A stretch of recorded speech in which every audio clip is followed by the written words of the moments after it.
তোমরা যে বিয়ে করার উদ্দেশ্যে প্রেম করে রেখে যায়, প্রেমটা করতেছো কেন? কারণটা কি? বলতেছো যে না ও ভালো, ও কি হ্যাঁ ধার্মিক, কারণ এক শুধু আমার সাথে কথা বলার, কারোর সাথে কথা বলে না।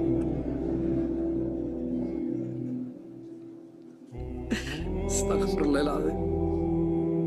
ওয়াল্লাহি আমার কাছে ইনবক্সে যে পরিমাণ মেসেজ আছে, এগুলো উদ্ভট মেসেজ, উদ্ভট।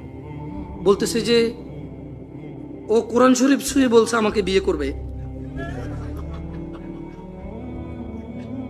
এখন আমি কিন্তু ওকে ধোকা দিই নাই শেখ, এখন ও বিয়ে করে ফেলছে। শেখ আহমদুল্লাহর ওয়াজে শুনছি মজা করে কবুল বললো বিয়ে হয়ে যাবে, এরকম আমরা বলছি।